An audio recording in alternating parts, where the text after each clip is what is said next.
Good morning, Vikram. Good morning, Sarkar. Welcome to Schoolguru Edisar Private Limited. Thank you. It's a pleasure being here. Today, as you're aware, we'll be discussing the concept of gamification Sure. and how it is used in today's businesses. Sure. So, considering you know a lot about this concept, Absolutely. so to start off with, what exactly is gamification? What I would like to start, Sarika, is understanding what gamification is not, right? Gamification is not about creating games, right, to begin with. It's not about making things look pretty or making, just things more interactive, etc. The idea really, it's definitely not about points, badges, and leaderboards. So let's take a step back and understand what is the sort of formal definition of gamification, right? If you go to Wikipedia, here's what you'd find.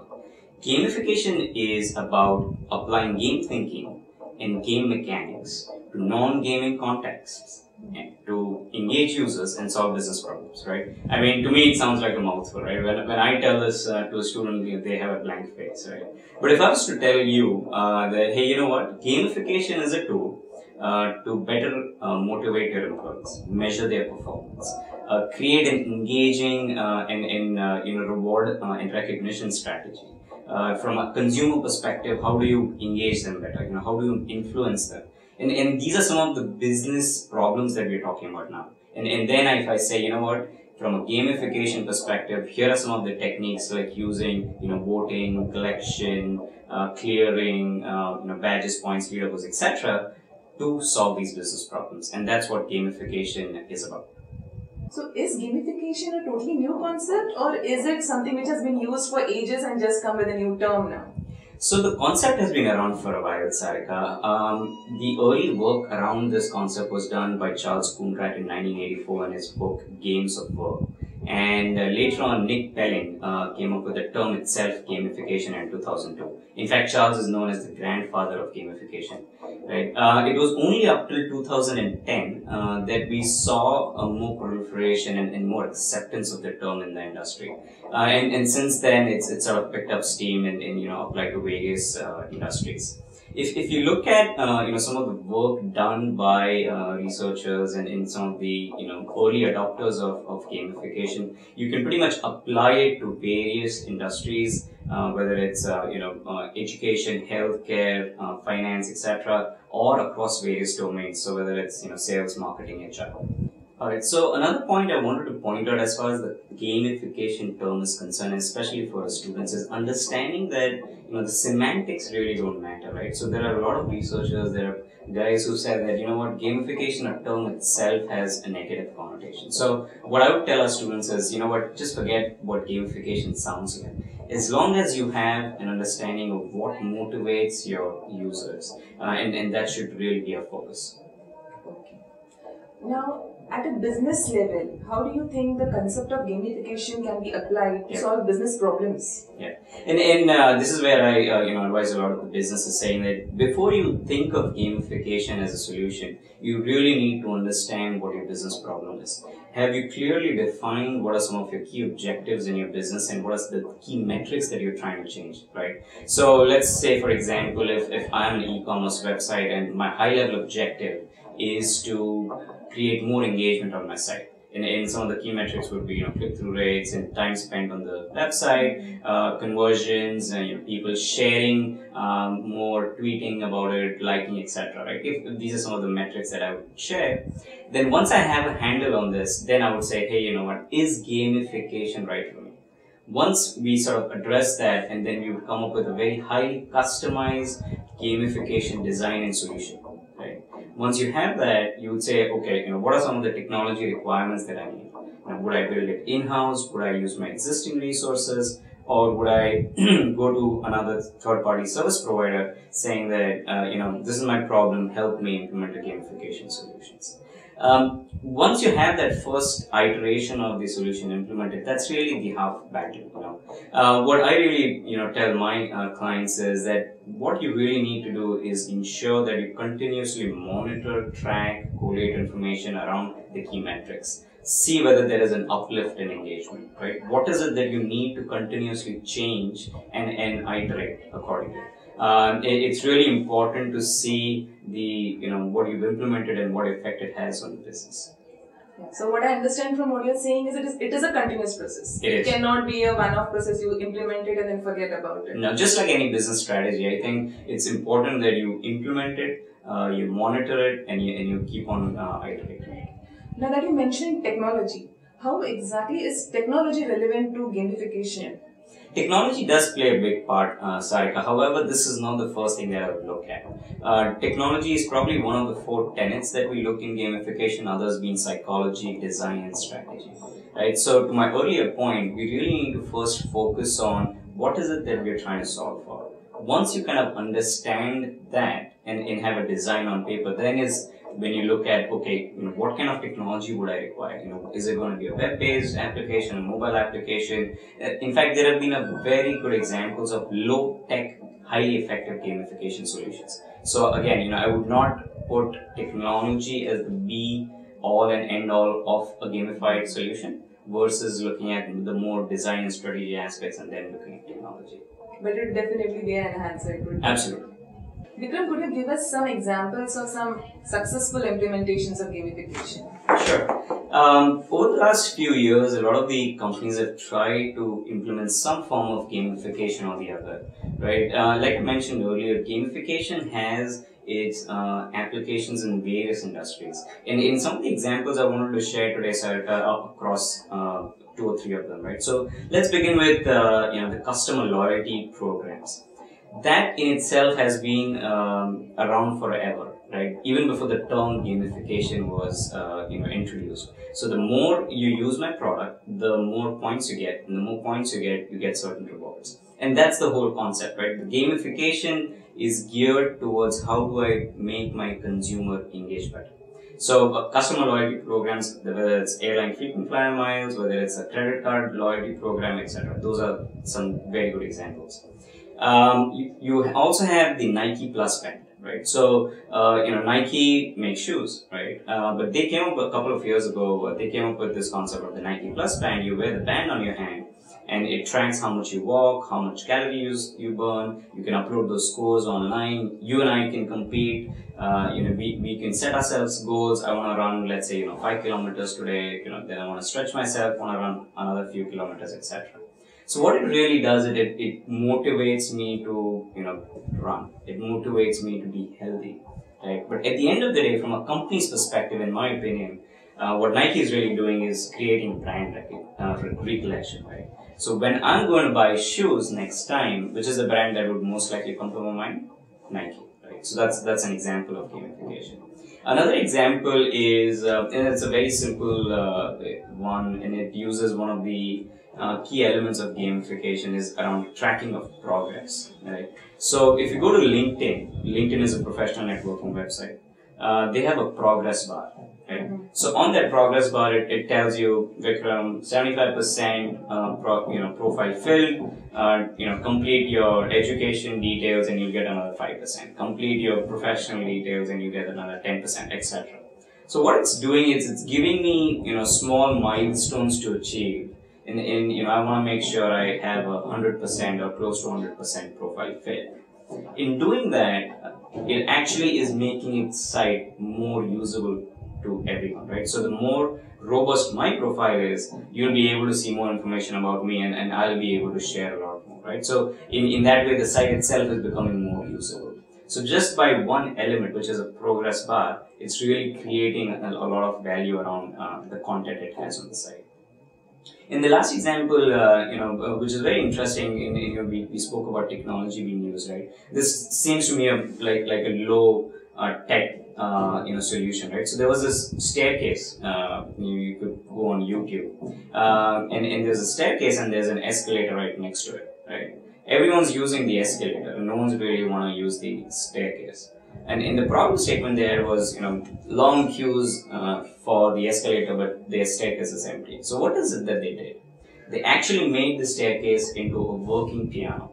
So each step that you take on the staircase is actually a different note of a piano, right? So people actually, initially when they started doing it, they would just, go for curiosity. But as they, get a hang of it, they actually went up and down to create different tones in music, right? So what ended up happening is not only did they solve for the problem, but people actually enjoyed it and they started creating their own tunes, right? So that's another very good example of gamification.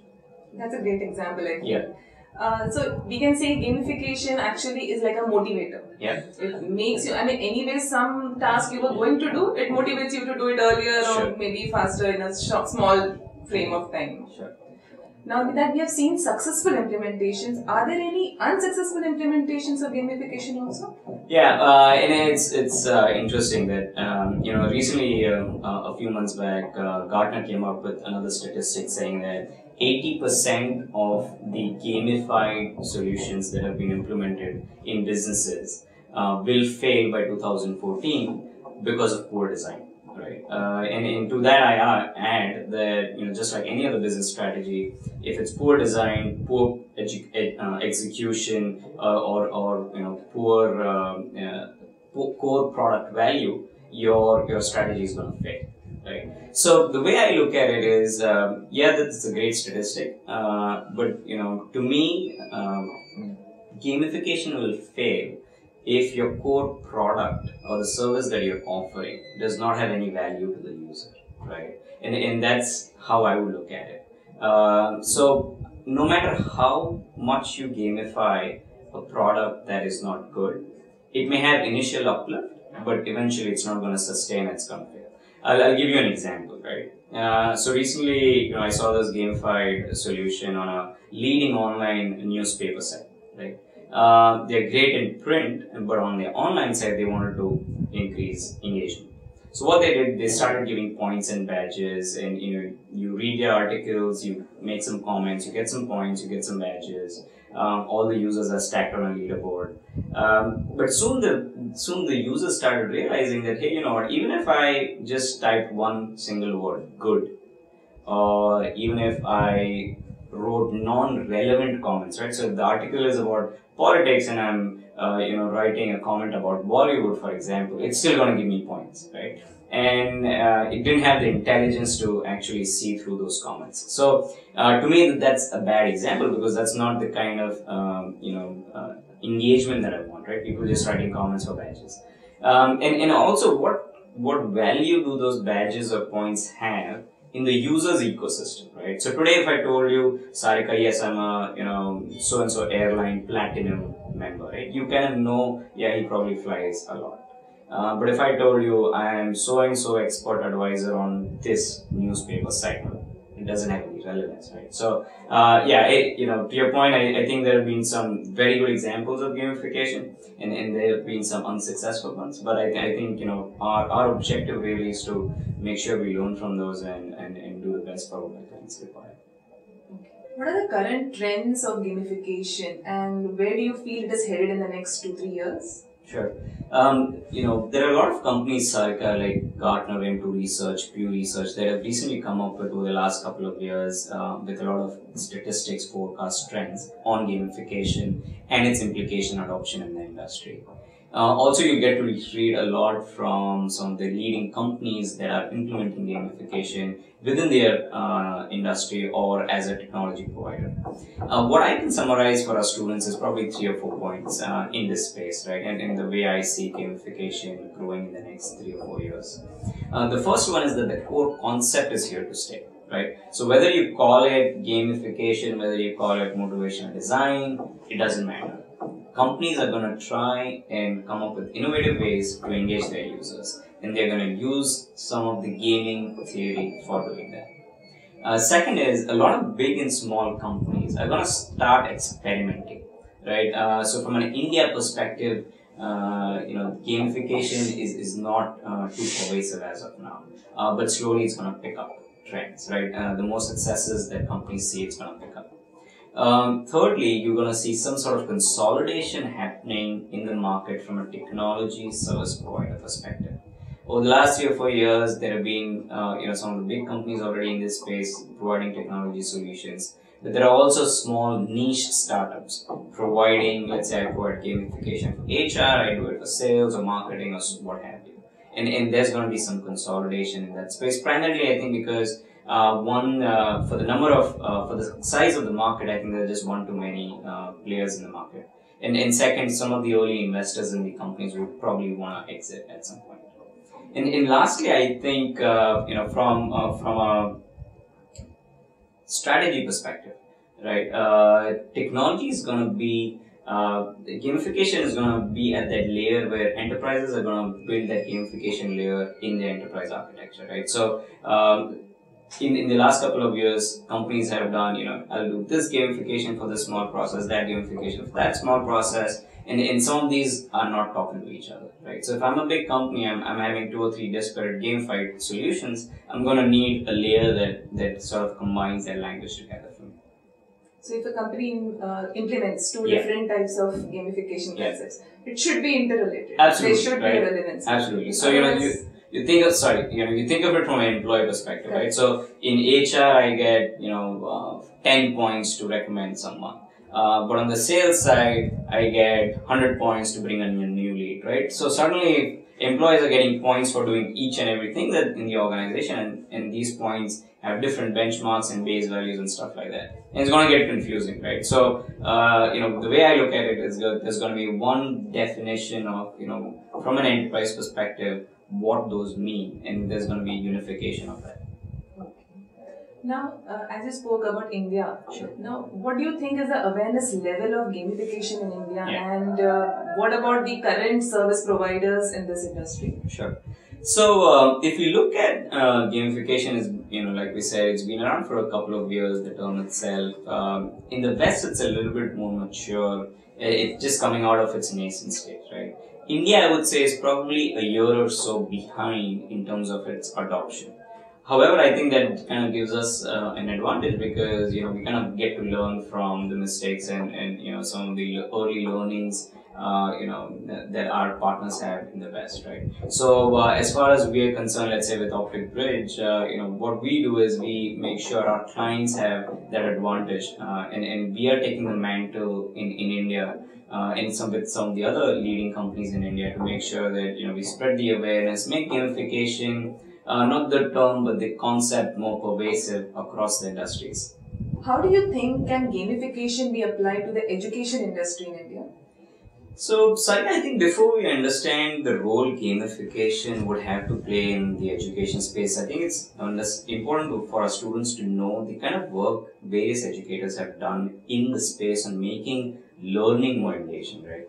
A lot of research has been done around how do we change a traditional rote learning, one-way communication, boring, one-size-fits-all kind of a system to a more self-paced, exploratory, which encourages failing, etc. That kind of system, right? So there's been a lot of work in that space, both globally and in India.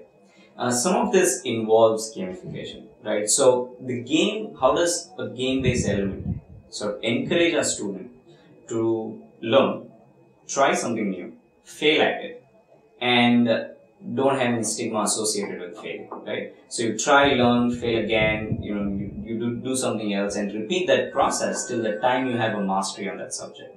And that's where gamification would sort of add the most value in education. A lot of the companies in India have started with that concept, whether it's on our online education, whether it's an online offline model, etc. So we're starting to see the concepts of game-based theory being applied to education. Okay. Now, after seeing education, in general, what do you say? I think this can be like a boon for students in fact, because the current process that we follow is once you fail, that stigma stays with you if you fail. But now looking at our concept of online education, what do you think are the challenges that would be the gamification concept would have to face, and what do you think would be the potential solutions for that?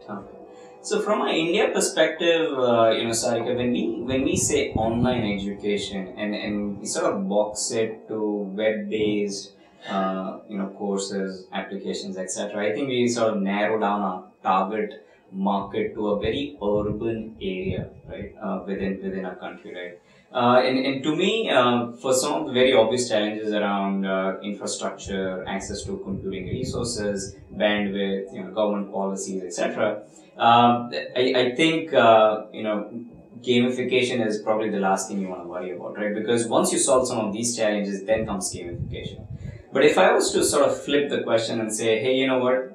Why don't we look at our question as what is it that we can do to reach a very large audience, right? Whether it's through web-based, whether it's through mobile, online, offline models, etc., and make the learning more engaging, right? And that's where the gamification concept will come in. That how do I make someone who's in a rural area who still wants to study, doesn't have access to resources? How do I make them and motivate them to come to a computing sort of a cafe 1 kilometer away from their house, right? And that's where some of the real challenges from an India perspective are concerned, right? So to me, I think online education per se would first need to become sort of mainstream before we even start realizing the true benefits of gamification.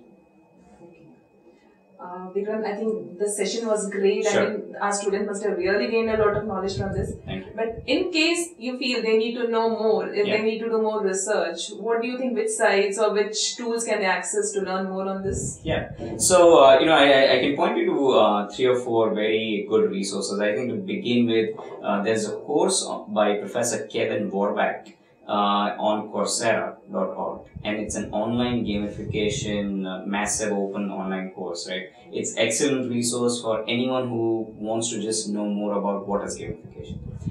Second, there are a couple of sites called gamification.co and gamification.org, which are great resources in itself, which will lead you to articles, which will lead you to service providers, which will lead you to examples, etc. Great resources. There are also many books that have been written over the last 2 or 3 years by authors like Gabe Zickerman, Jane McGonigal. Then there is Carl Kapp, Rajat Paharia, who's coming out with a new book in June. There's also Professor Kevin Warback's book. So, I think reading 1 or 2 initial books around what these concepts are would help our students. Oh. Thanks, Vikram. Thanks a lot for sharing your views and all the information you have given to our students. Thanks a lot. Thank you. It's a pleasure.